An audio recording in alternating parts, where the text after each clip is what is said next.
저에게도 누구보다 든든하고 소중한 아들이라는 존재가 생기게 됐어요. 자식 딸린 재혼하면 남편 뒷바라지에 자식 뒷바라지에 나 혼자만 더 고생한다는 소리 다 뒤집어 써가면서 버틸 수 있었던 건 오로지 아들 때문이었습니다. 재혼 가정에서 자랐다는 소리 안 듣게 하려고, 그래서 모자라는 거라고 그런 소리 안 듣게 하려고 부단히 노력했어요. 재혼하고 나서 만나게 된 자식들, 내 피 한 방울 안 섞여 정붙이기 쉽지 않다는 사람과 다르게 저 정말 제 자식처럼 눈물 콧물 빼가면서 키웠습니다. 하지만 얼마 전 제가 수년간 쏟아부었던 애정의 결과물이 참혹한 배신을 선사하더군요. 10년 넘게 해온 아들을 향한 지독한 짝사랑, 이젠 끝내게 됐어요. 대체 뭔 일이 있었냐 싶으시죠? 그럼 지금부터 제 얘기 시작해 볼게요. 사실 재혼 가정에 자녀를 자라는 것이 얼마나 힘든 일인지 다른 사람들보다 누구보다 잘 알고 있는 게 바로 접니다. 저 역시 초등학교 1학년 때 부모님께서 이혼을 하시고 바로 다음 해에 아버지가 재혼하면서 재혼 가정에서 자라게 됐거든요. 너 진짜 미쳤어? 너 그거 정신병이야. 병원 당장 가보라고. 너 무슨 돈이 땅 파면 나오는 줄 알아? 돈 한 푼 벌 줄도 모르는 게 지금 이게 말이 된다 생각해? 이게 생활비야? 그깟 쥐꼬리 같은 월급 벌어다 주면서 생색은 무슨 생색이야. 생활비로 썼다고 했잖아. 잔뜩 화가 나신 아버지가 어마어마한 금액이 나온 카드 고지서를 집어던지고 월급 가지고 생색내는 거냐면서 핏대 세워 따지던 어머니. 아버지께서 이혼을 하시기 전엔 매일같이 그렇게 싸우는 소리를 들었던 기억밖에 없습니다. 제 친어머니께서는 어마어마한 낭비벽을 가지고 계신 분이었어요. 저를 낳고 나서 다니던 직장을 관두신 후로부턴 스트레스를 온통 쇼핑으로 풀었다고 하더군요. 두 분이서 같이 벌 땐 그 낭비벽이 어느 정도 충당이 되었을지 모르지만 돈 들어갈 곳은 많아지고 돈 나올 곳은 적어진 상황에서도 어머니는 씀씀이를 줄이지 않았어요. 이미 누군가 막을 수 있는 상황이 아니었죠. 그건 분명 병이었습니다. 제가 뭘 알겠어요. 그때 겨우 초등학교 1학년밖에 안 되는 나이인데요. 어머니는 항상 씀씀이 문제로 아버지와 싸울 때마다 절 방패막이로 세우셨습니다. 내가 나 혼자 좋으려고 그러냐. 은혜 키우는 데 들어간 돈이다. 8살 난 초등학생 양육하는데 카드빚이 2천만 원이나 생길 일이 대체 뭐가 있겠어요. 방 한 구석엔 뜯지도 않은 쇼핑백들이 계속해서 쌓이고 결국 빚도 애도 내가 다 떠안을 테니 이혼만 해달라는 얘기에 어머니는 정말 뒤도 돌아보지 않고 제 손을 놓으셨습니다. 정신이 아프고 매일 소리를 지르고 욕을 하고 이런 것들보다 정말 단 한치의 망설임도 없이 절 포기해버리신 게 어린 마음에 너무나 큰 상처였던 것 같아요. 부모님이 이혼을 하신 이후로는 아버지 눈치를 많이 봤어요. 혹시라도 아버지까지 절 놔두고 어디론가 가실까 봐요. 하지만 이듬해 그것보다 더 큰 불행이 덜컥 절 찾아오게 됐네요. 바로 아버지의 재혼 소식이었죠. 지금 생각해보면 참 웃겨요. 능력이 좋은 것도 아니고 전 마누라 빚에 애까지 떠안고 사는 남자가 뭐가 좋다고 그렇게 덥석 같이 사신다고 하셨던 건지 아직도 잘 이해가 되지 않아요. 동네 사람들은 그래도 남자 혼자 애 키우는 게 보통 일이 아니라며 애는 엄마가 있어야 한다고 그나마 다행이라고 아버지의 재혼을 축하해 주셨습니다. 네가 은혜니? 난 네가 네 친엄마 안 닮았으면 소원이 없겠구나. 여보, 은혜 그런 애 아니야. 애가 좀 숫기가 없긴 한데 당신이 잘 좀 챙겨줘. 새어머니는 동네에서 작은 마트를 운영하시는 분이었습니다. 씀씀이가 해봤던 친어머니와 다르게 새어머니는 절약, 검소함이 몸에 배어있는 분이라는 게 더 맞겠어요. 어쩔 땐 셈이 얼마나 꼼꼼한지 저렇게까지 할 필요가 있나 싶을 때도 있었으니까요. 재혼을 하신 이후로 새어머니는 저에게 꼭 친어머니를 투영해 보시는 것 같았습니다. 이유 없는 화를 내시기도 했고 제가 뭐 조금만 잘못하더라도 너는 네 엄마 닮아서 인생 망할 거다라는 소리를 서스럼 없이 하시기도 했죠. 아버지는 하루 종일 나가서 일을 하시니까 학교가 끝나고 나면 새어머니가 하시는 마트에 가서 일을 돕곤 했었는데 저한텐 그 시간이 제일 가는 고역이었어요. 아니 여기 왜 3,000원이 비어? 야! 아휴 그 애미의 그 딸 아니랄까봐 너 돈통에 손이라도 댔니? 고작 그 3,000원이 없어가지고 감히 남의 돈에 손을 대? 내가 이 버르장머리를 아주 오늘 제대로 고쳐줄 테니까. 아니에요. 제가 왜 돈통에 손을 대요? 전 진짜 안 그랬어요. 믿어주세요. 갑자기 돈통에 3,000원이 빈다면서 한겨울에 어린애 목덜미를 잡고 질질 끌고 나가 바닥에 패대기를 치고 동네 사람들 앞에서 모욕을 줬어요. 아버지의 재혼 이후로 이렇게 당할 때마다 친어머니에 대한 증오가 더 깊어졌습니다. 엄마가 조금만 더 똑바로 살았어도, 그래서 이혼만 하지 않았어도 내가 이런 모욕을 당할 일은 없었을 텐데 하고 말이에요. 아유, 사장님, 여기 돈통에 돈 찾았어요. 지폐가 붙어있어서 못 봤네. 아, 왜 애먼 애를 잡고 그래요? 어머, 너 괜찮니? 아, 얼른 털고 일어나봐, 얼른. 흑투성이가 된 옷을 아무렇지도 않게 툭툭 털고 일어나고 있으면 온 동네 사람들이 팔짱을 끼고 지켜보면서 무슨 저런 짠한 애가 다 있나 하는 얼굴로 혀를 차는 소리가 들려요. 새어머니가 저한테 사과라도 하셨냐고요? 애초에 그런 아량 넓으신 분이었다면 다짜고짜 저부터 의심하고 이렇게 쥐잡듯이 잡는 일은 없었겠죠. 전 그냥 아버지의 재혼 이후로 동네 사람들이 입을 모아 얘기하는 것처럼 불쌍한 애가 되어버린 겁니다. 그러게요. 동네 사람들도 제 처지가 불쌍하다는 걸 모두 알고 계셨는데 왜 저희 아버지만 모르고 계셨던 걸까요? 아니, 그냥 평화로운 결혼 생활을 유지하기 위해 제가 그런 고역을 겪고 있다는 걸 보고도 모른 척 하셨던 게 아닐까요? 은혜야, 엄마 말씀 잘 들어야 돼. 알았지? 엄마 감정 상하게 하는 일 만들지 마라. 오늘 얘기 들어보니까 네가 평소에도 의심살 만한 행동을 종종 했었다며. 아휴, 은혜야, 제발, 응? 아버지 또 결혼 실패하는 꼴 보고 싶어 그러냐? 제발 아무 사고 치지 말아라. 그날도 그랬죠. 분명 동네에서 죄 없는 애 쥐잡듯이 잡았다고 그런 소문이 파다하게 났을 텐데 일을 마치고 돌아오신 아버진 새어머니와 한참을 얘기하시다가 이불을 머리 끝까지 뒤집어 쓰고 숨죽여 울고 있는 딸의 손을 잡고 저런 소리를 하셨어요. 재혼한 부부는 자식보다 상대방의 눈치를 더 본다더니 아버지가 지금 신경 쓰고 있는 사람에 난 없구나 확실하게 느끼게 됐죠. 저 하나만 빠지면 참 화목하고 단란할 것 같은 집이었는데 전 그 집에서 마치 불순물 취급을 받고 있는 것 같았어요. 그때부터였을까요? 하루라도 빨리 이 집을 벗어나야겠다는 생각을 했습니다. 얼른 어른이 되고 얼른 돈을 벌어 독립해서 부디 내가 마음 편하게 기댈 수 있는 공간에 갈 수 있길. 진정으로 내 말이면 다 좋다고 해주고 무조건 내 편을 들어주는 그런 사람을 만나서 나도 따뜻한 가정을 꾸리겠다는 그런 신념이 생겼습니다. 왜 자연스레 그런 생각을 하게 된 건지 모르겠지만 결혼만이 절 이 지옥 같은 집에서 끌어내줄 유일한 돌파구란 생각을 했어요. 어머니랑 그렇게 죽일 듯이 싸우고 나서도 또 재혼을 한 아버지, 남의 자식까지 받아들이면서 속으로는 인정하지 못할 틈만 나면 절 괴롭혔던 새어머니를 지켜보면서 그렇게 중내산에 하더라도 결국 사람은 결혼을 통해 구원받는구나 하는 이상한 결론을 내려버리게 됐으니까요. 그래서일까요? 고등학교를 졸업하고 빠르게 돈을 벌겠다며 급히 들어간 직장에서 만난 남자가 제게 베풀어준 후인 저한테 몇 배나 더 큰 기쁨으로 다가오게 됐습니다. 살면서 그런 사랑은 처음 받아봤던 것 같거든요. 매일 눈만 마주치면 사랑을 속삭이고 절 위해선 간이고 쓸개고 다 빼줄 수 있다던 제 전남편이요. 물론 홀어머니 모시고 살면서 가진 건 쥐뿔도 없는 사람이었지만 날 죽어라 사랑하는 저 마음 하나만 가지고도 충분히 함께 즐거운 인생을 살 수 있지 않을까 묘한 기대를 했었습니다.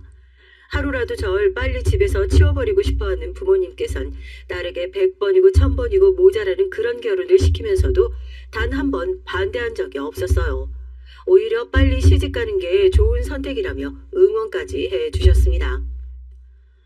당신 요즘 회사에서 돈 빌리고 다녀? 얼마 전에 영재가 나한테 그러더라. 언니 요즘 집안에 무슨 일 있냐고. 당신이 영재한테 돈 좀 빌릴 수 있냐고 그랬다면서 몇 배로 불려줄 수 있다고. 대체 무슨 짓을 하고 돌아다니는 거야. 반장님이 그러시던데 요즘 당신 근태도 엉망진창이라고. 나 몰래 어디 바람이라도 피우고 다니는 거야? 아, 대체 뭔데 그래. 결혼을 할 때 가장 멍청한 짓이 뭔 줄 아세요? 상대방의 마음만 믿고 결혼하는 거요. 전 그때 이후로 사람을 보는 눈이 달라지더라고요. 돈이나 집이나 차나 이런 것들은 변하지 않는데요. 딱 하나 언제든지 손바닥 뒤집듯이 달라질 수 있는 게 사람 마음이라 생각하거든요. 결혼 3년 차 묘하게 동태 같아진 남편의 눈은 이미 그 사랑의 유통기한이 다가오고 있음을 얘기해 주는 것만 같았습니다. 사랑만으로 모든 걸 다 용서할 수 있다고 생각했는데 아니더라고요. 당신, 내가 얘기했잖아. 내가 친어머니 돈 문제 때문에 얼마나 고생했는지 뻔히 알고 있잖아. 뭐 어디 빚이라도 진 거야? 결혼하기 전에 남 몰래 숨겨둔 빚이라도 있었어? 솔직히 얘기를 해야 해결할 수 있을 거 아니야. 다른 건 다 괜찮다고 그랬잖아. 제발 돈 문제만 일으키지 말라고. 대체 무슨 짓을 하고 다니는 건데, 어? 아이씨, 걔는 그걸 너한테 갖다가 쪼로리 일러바쳤단 말이냐? 내가 하는 일에 신경 꺼. 가정에 아무런 생각도 없이 나 혼자 잘 되려고 그런 짓 했겠어? 나 회사에 휴가 썼다. 딱 일주일만 지나봐. 네가 나한테 감사하다고 절을 하고 얻고 다니지. 남편이 빠져있는 건 불법 도박이었어요. 돈도 없는 주제에 정말 별의별 곳에 손을 다 대고 돌아다녔더라고요. 생산직이라서 적지 않은 월급임에도 불구하고 뭐 쓸 데가 있다면서 생활비를 잘 보내주지 않았던 데엔 다 그만한 이유가 있었던 겁니다. 월급만 들어오면 인터넷 불법 도박 사이트에다가 꼬박 입금을 하고 몇 시간 안 되어 그 돈을 다 날려먹고선 판돈이 적어서 그런 거라면서 조금만 더 하면 내가 이걸 다 복구할 수 있을 것 같다면서 그런 말도 안 되는 착각에 빠져 왕창 돈을 잃어버리는 그런 멍청한 짓을 반복하고 있었던 거죠. 가정이 이렇게 골마 들어갈 때까지 눈치채지 못한 제 잘못도 있지만 안 그래도 팍팍하고 힘든 제 인생 이렇게까지 가혹하게 만들 일인가 싶어 하늘이 무너지는 것 같았습니다. 도박에 빠져 출근도 제대로 하지 못하는 남편을 회사에서 봐줄 리가 없었죠. 출근해도 그놈의 핸드폰을 붙들고 들여다보고 있느라고 일을 엉망진창으로 했었는데요. 툭하면 배탈이 난 것 같다면서 화장실에 들어가서 돈을 따겠다는 그 말도 안 되는 희망으로 붙들고 쥐고 있는 거예요. 당연히 퇴사 수순을 밟게 됐습니다. 남편 인생 혼자 망하면 그만인데 남편은 저까지 깊은 수렁으로 끌고 들어가기 시작했어요. 언니, 형부 관뒀다면서. 그럼 우리 집 돈은 어떻게 되는 거야? 나 진짜 그렇게 안 봤는데 언니 정말 모르고 있었던 거 맞아? 누구 인생 조질라고 우리 남편한테 같이 하자고 그런 소리를 해. 뭐 어머니 아프다고 병원비 빌려달라고 했던 거 그것도 다 그럼 거짓말인 거지? 언니가 그걸 어떻게 모르냐고. 우리가 무슨 자선사업가인 줄 알아? 오늘 너 죽고 나 죽자. 남편은 이미 주변에 어마어마한 돈을 빌리고 다녔더라고요. 남편이 회사를 관두면서 당연히 그 돈을 가지고 잠적을 했다고 생각한 사람들은 한순간에 동료에서 빚쟁이로 돌아서게 됐습니다. 일을 하다가 누군가 갑자기 머리채를 확 잡아당기면 얼굴도 모르는 사람이 네 남편이 내 돈 빌려간 거 아니야. 내 돈 내놔라 하고 난동을 피우는 게 일상이 돼버린 거죠. 회사에서 그런 말도 안 되는 직원을 어떻게 계속 안고 있겠어요. 당연히 저까지 같이 직장에서 쫓겨나게 됐습니다. 퇴직금까지 탈탈 털어 남편의 빚을 틀어 막아보려 애를 썼지만 턱없이 부족한 돈이었고 가장 중요한 건 변하지 않는 남편의 의지였어요. 직장을 관두고 집안에 틀어박힌 남편, 다시는 도박을 하지 못하도록 인터넷이고 핸드폰이고 죄다 끊어놨는데도 한밤중에 장롱 서랍을 뒤지고 있는 걸 보고 이미 사람이 아니구나 싶더라고요. 미쳤니? 정말 미친 거야? 대체 어쩌려고 이래? 여보, 지금이라도 정신 좀 차려. 어떻게든지 뭐라도 일을 해서 그 빚 다 갚아야 할 거 아니야. 평생 이러고 살 거야? 술이랑 노름에 빠져가지고 당신 인생 이렇게 밑바닥으로 떨어질 때까지 손도 안 쓰고 가만히 있을 거냐고. 제발 내 인생 좀 여기서 더 비참하게 만들지 말아라. 응? 울분을 토하면서 흔들고 때리고 별지랄을 다 해봐도 바뀌는 거 없는 인간. 오히려 혀 탁 깨물고 죽어버리고 싶은 건 저였어요. 제 몸에는 패배자의 피가 흐르는가 보다. 이혼을 하는 DNA라는 것이 있다면 내 몸은 다글다글 그런 것들로 이루어졌나 보다. 얼마나 후회스러웠다고요. 도망쳐 나온 지옥에서 천국은 죽어도 발견할 수 없다는 말이 떠올랐습니다. 집이 싫어서 죽을 힘을 다해 내달렸는데 그렇게 도망친 곳에 집보다 더하면 더한 지옥이 펼쳐지게 될 줄 누가 알았겠어요. 부자로 살길 바랬던 적도 없었고 그냥 나 사랑해주는 남편과 단란하고 단촐한 가정 꾸리면서 살고 싶단 꿈은 그렇게 산산조각 나고 말았죠. 내가 너 그럴 줄 알았다. 가정 하나 제대로 못 지키는 그놈의 더러운 핏줄이 어디로 가겠냐고. 그래서 뭐 너 설마 여기가 친정이다 생각하고 다시 돌아올 생각은 아니지? 꿈 깨라 얘. 우리도 다 늙은 딸 케어하고 싶은 생각 꿈에도 없으니까. 아, 너 일도 관뒀다며. 어디 은근슬쩍 집으로 들어와 빌붙을 생각을 해. 빌붙을 생각을. 네가 내가 계모라서 그런가 보다 하고 서운해할까봐 얘기해 주는 건데 너희 아버지 생각도 마찬가지니까 그렇게 알아.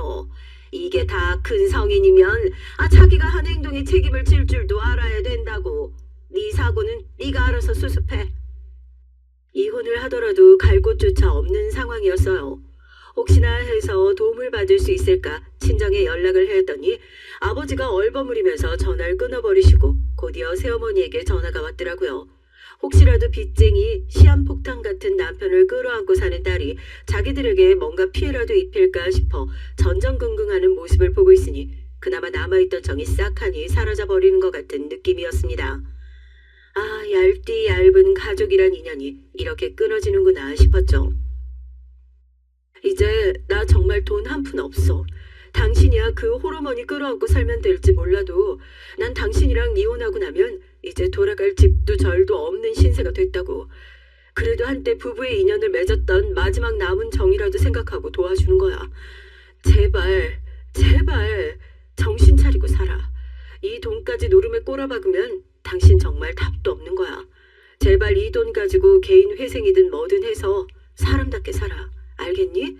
난 더 이상 당신 뒷바라지하면서 살 자신 없으니까. 마지막 남은 300만 원을 닥닥 긁어모아 남편에게 주며 이혼 통보를 했어요. 이제 서로 발목 잡지 말고 살자고. 이미 남편은 제가 하는 얘기에 관심이 없었습니다. 손에 쥐고 있는 두툼한 돈 봉투만 빤히 쳐다보고 있죠. 그런 사람 데리고 어떻게 더 같이 살 수 있겠어요. 이제 나도 내 인생 살아야겠다 하고 그 집을 떠나왔습니다. 얼마 후에 제가 이혼했다는 소식을 듣고 같은 직장을 다닌 동료 한 명이 궁금하지도 않았던 전 남편의 소식을 전해주더라고요. 그 사람 아직도 노름에 푹 빠져 살면서 여기저기 도망다니면서 살고 있는 것 같다고. 얼마 전엔 지하철역에서 구걸하고 있는 걸 누가 봤다는 얘기도 있는데 그게 사실인지 아닌지 모르겠다고요. 전 헤어지는 마당에도 끝까지 남편의 재길 바랬는데 한번 망가진 머린 쉽게 돌아오지 않는 법이잖아요. 그 얘기를 듣고 할 수 있는 일이라고는 씁쓸히 웃는 것뿐이었습니다. 내가 감히 뭐라고 사람을 구제해줄 생각을 했을까 하고요. 오히려 전 이혼하고 나서 마음이 편안했어요. 여태 집이라는 커다란 혹을 등에 얹고 물 한 모금 없는 사막을 횡단하는 낙타와 같은 심정이었는데 등에서 그 짐덩어리 하나 덜어낸 것만으로도 제 인생이 조금 가벼워진 것만 같은 착각이 들었거든요. 물론 당장 내일 먹고 살 거리를 걱정해야 하는 이혼녀 주제라고 했을지라도 인연을 끊고 사는 친정, 죽었는지 살았는지도 모를 전 남편, 이 두 가지 짐덩어리가 덜어진 것만 해도 무겁게 짓눌려 일어설 힘조차 없었던 저에겐 되려 다시 일어설 수 있는 기회가 찾아온 것만 같았습니다. 우선은 제 입에 풀칠을 하고 사는 거에 먼저죠. 당장 할 수 있는 일이 뭐가 있을까 닥치는 대로 이력서를 써서 아침 일찍 나가 밤 늦게 들어오는 생활이 계속됐어요. 갑자기 직장을 관두고 꽤나 오래 쉰 이력이 있어 어디서도 달가워하질 않더라고요.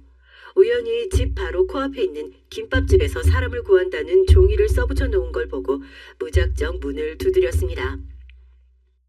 아이고, 우리는 새벽부터 나와서 일하는 거라 한국인 안 써요. 알바는 많이 못 줘. 사장님, 저 진짜 괜찮아요. 외국인 알바생들한테 월급 주는 거랑 똑같이 받아도 되고요. 아니요, 저 거기서 몇백 원이라도 덜 받을게요. 그냥 시켜만 주세요. 부탁드려요. 아유, 참 젊은 세대기 무슨 사연이 있어가지고 이래. 아유, 알겠어요. 내일부터 나와봐요, 그럼. 한국인은 안 쓰신다고 손사래를 치는 사장님께 제발 한 번만 일 좀 하게 해달라고 사정해서 그렇게 새벽부터 밤 늦게까지 김밥 싸는 일을 했어요. 처음엔 말 한마디도 없이 시키는 일만 묵묵히 하고 집으로 돌아갔던 제가 어느새 사장님이랑 꽤나 친해져서 서로 살아온 얘기도 터놓고 살 수 있는 정도의 사이가 됐죠. 사람 인연이라는 게 참 웃겨요. 사고만 치고 돌아다니던 친어머니, 그리고 그런 친어머니보다 더 끔찍하게 힘들었던 새어머니, 노름에 빠져 살았던 전 남편같이 드라마를 써도 이것보다 더 힘들 수 없겠다며 혀를 내두르던 사장님의 얼굴이 아직도 생생하게 떠오릅니다. 사장님도 오래전에 자식을 사고로 떠나보낸 아픈 사연이 있다고 하시더라고요. 그래서 절 더 안쓰럽게 생각해 주시는 건가 싶기도 하고요. 우리 딸내미가 그때 그 사고 안 당하고 여태 살고 있었으면 딱 자네 나이 정도 됐을 텐데 난 아직도 그때 시간이 딱하니 멈춰있는 기분이야. 그래도 여기서 김밥 말고 썰고 하다 보면 요 앞에 중학교 애들이 교복 입고 막 뛰어다니는 게 보이거든. 여기가 우리 딸 다니고 있었던 중학교인데 내가 애들 보면서 버텨. 우리 딸도 엄마하고 문 열고 들어올 것 같아서. 지금이야 당장 내가 제일 힘들고 나만 죽을 것 같고 그러잖아. 시간 지나고 나면 별거 아니야. 사람들 다 가슴속에 그 정도 상처 하나쯤은 묻어두고 사는 법이거든. 얘기를 하면서 손수건으로 눈물을 살짝 훔치시는데 참 마음이요. 나보다 더 힘든 사람 보고 난 그나마 낫구나 생각하는 게 아니라 사장님 말씀대로 세상에서 힘든 사람 나만 있는 거 아니구나. 나 혼자만 죽을 것 같았던 시절이 있었는데 누군가 옆에서 제 손을 가만히 잡아주는 것 같은 기분이라고 해야 되나요? 당장 입에 풀칠만 하려고 들어왔던 김밥집이었는데 이곳에서 이렇게 큰 위로를 받게 될 줄 정말 꿈에도 몰랐습니다. 성실하게 묵묵히 제 할 일을 다 하다 보니까 오며 가며 손님들과도 꽤나 많이 친해졌어요. 그때까지만 하더라도 재혼이요? 재혼이란 단어를 감히 머릿속에 떠올릴 생각도 안 하고 있었죠. 제가 그동안 봐왔던 실패한 결혼들, 그리고 가장 크게 실패했던 제 결혼. 이젠 결혼의 결자만 들어도 정말 지긋지긋하지 않겠어요. 이제 내 인생에서 두 번 다시 결혼이란 건 없다. 그렇게 결심했습니다. 사장님께서는 아직 나이도 젊으니 더 나이 먹기 전에 좋은 인연 들어오면 얼른 다시 결혼해라 하고 은근히 등을 떠미셨지만 결혼만 두 번 못할 짓이다 싶더라고요. 안녕하세요. 저 김밥 10줄만 포장해 주시겠어요? 아이고 또 오셨구나. 같이 일하는 분들이랑 나눠 드시려고요? 세상에 이런 분이 어딨어. 하지만 사람 인생이라는 게 어디 내 맘대로 되는 법 있겠어요. 이제 내 인생에서 결혼은 없다 호언장담한 제 마음을 무너뜨린 저희 남편은 김밥집에 매일 아침 출근해 직원들이 먹을 김밥을 한 알음씩 포장해가는 사람이었습니다. 직원뿐만 아니라 자기 주변에 있는 모든 사람들을 살뜰하게 챙기는 성격인 것 같더라고요. 때때로 일찌감치 가게에 나온 제 몫의 음료수도 슬쩍 밀어주고 하는 걸 보니까요. 왜 동네 김밥집이라는 게 동네에서 왔다 갔다 하는 소문들이 모두 모이는 공간이잖아요. 아주머니들이 대화하는 소리를 통해서 남편도 저와 같은 아픔을 가지고 있었던 사람인 걸 우연히 듣게 됐습니다. 아유 은석이 아빠, 난 몰랐는데 이혼하고 혼자 애 키우는 거라면서? 아유 사람이 하도 다정하고 가정적이어가지고 난 혼자 됐다고는 생각도 못했는데 그래도 참 대단해 그치? 그러니까 얘기 들어보니까 그냥 은석이 엄마가 바람펴서 애 버리고 도망갔다고 그러더라고. 그래도 엄마 빈자리 안 느끼게 해주려고 그냥 혼자서 엄청 애쓰고 있는 것 같은데 아유 다른 사람은 몰라도 은석이 아빠는 얼른 좋은 여자 만나서 세상가 좀 들었으면 좋겠네. 워낙에 성실하고 다정하고 동네 주민들에게 제 식구처럼 잘 챙기는 사람이다 보니까 평판도 좋아서인지 몰라도 평소에 남편이 혼자 아이를 키우고 있다는 걸 안타까워라 하시는 분들이 많았어요. 개중엔 제가 이혼을 하고 홀로 살고 있다는 걸 알고 계신 분들이 있었으니 우리가 나서서 중매 한번 서주면 어떠냐 하시는 분들도 있었고요. 재혼에 대한 생각은 크게 없었지만 하도 주위에서 괜찮다면서 등을 떠미는 바람에 의무감을 가지고 몇 번 만나기도 했었습니다. 만나보니까 알겠더라고요. 왜 그렇게 주위에서 입을 모아 칭찬을 했는지요. 이혼했다고 그러면 주변에서 뭐 크게 불행하게 사는 줄만 알아요. 생각보다 괜찮은데 어릴 땐 그런 사람들 때문에 일부러 더 불행하고 살고 있는 척이라도 해줘야 하나 싶다니까요. 은혜 씨도 그런 것들 때문에 스트레스 많이 받으셨죠? 괜히 애 딸린 이혼남이랑 소개팅 해야 되고 세상이 참 이렇게 팍팍해요. 그런 거 아니에요. 저도 마냥 싫어서 나온 자리는 아닌데요 뭐. 혼자서 애 키우시느라 힘들었겠어요. 이혼하고 저 하나 돌보는 것도 참 힘들던데. 애가 있어서 살았죠. 아직까지 제가 하는 말이 무슨 얘기인지 잘 모르시겠지만 은혜 씨도 나중에 애 낳아보시면 알 거예요.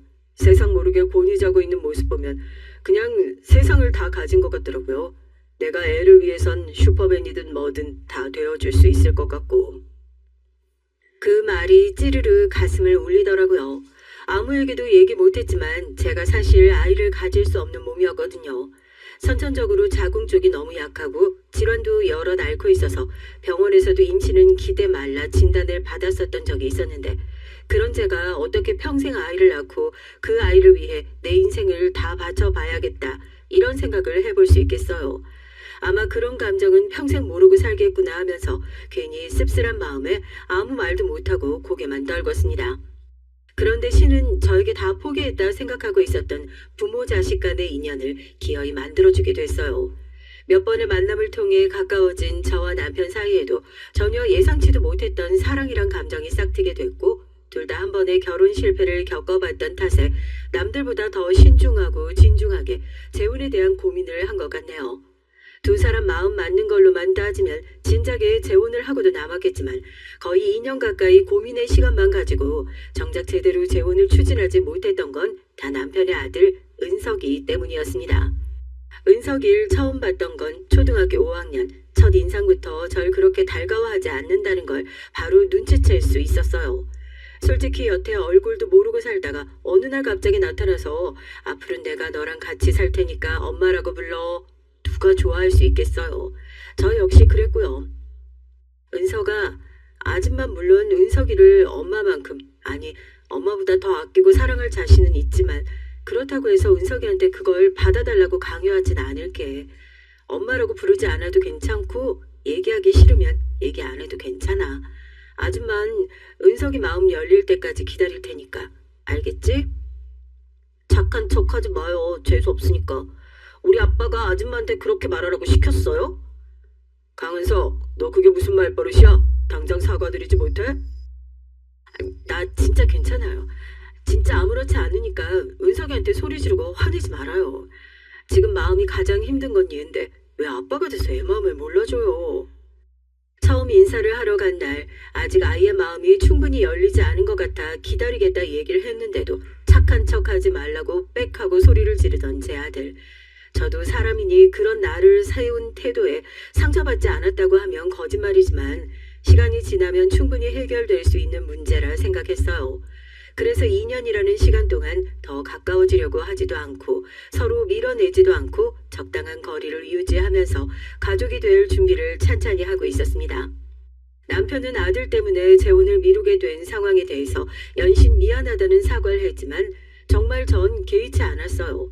당장 결혼이 급한 것도 아니고 이렇게 서로 준비가 안 된 상태에서 밀어붙였다가 괜히 긁어부스럼을 만드느니 조금 기다리더라도 가족 구성원들의 마음이 모두 준비가 된 상황에서 정식으로 정말 제대로 시작하고 싶었거든요. 저희 둘 다 2번의 실패는 없다고 결심했으니까요.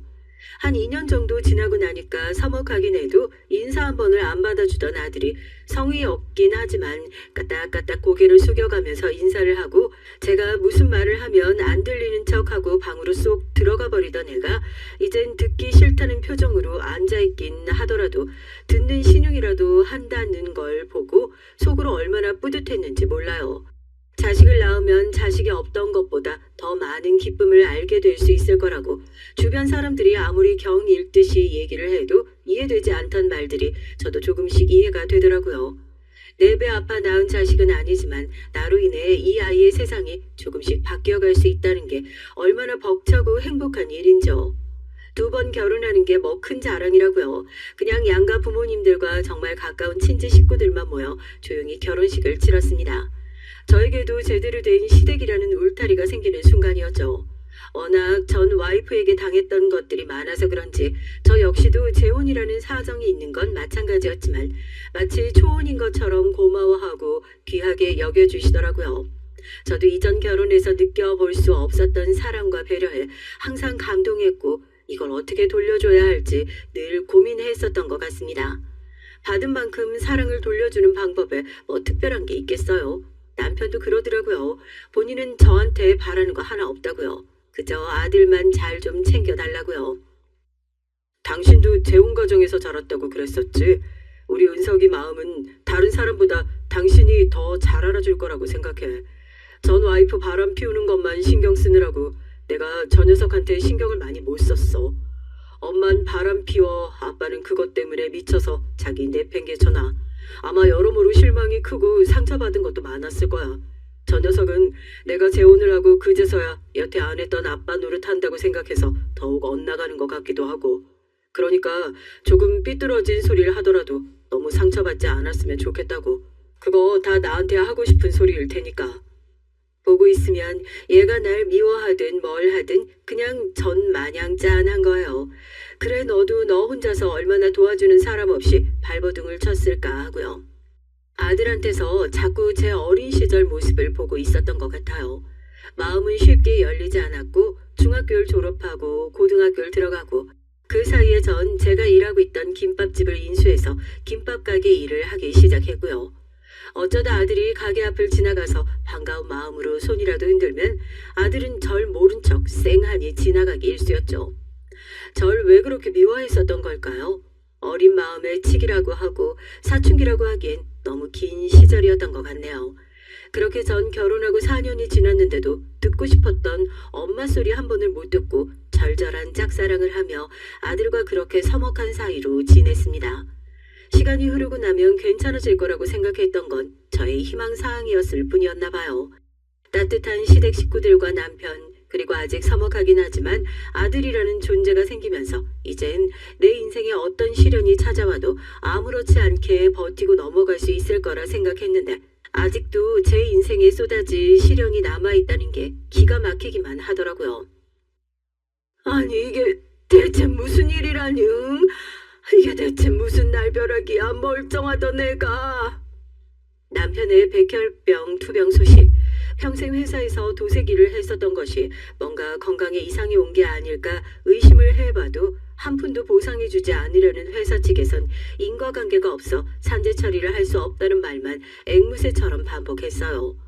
얼마 전까지만 하더라도 건강해 보였던 사람이 하루아침에 생기 쏙 빠진 얼굴로 마치 시계처럼 무균실에 허옇게 질려 누워있는 모습을 보고 있는데 정말 내 팔자는 왜 이렇게 기구하기만 한가 나도 몰래 하늘을 원망하게 되더군요.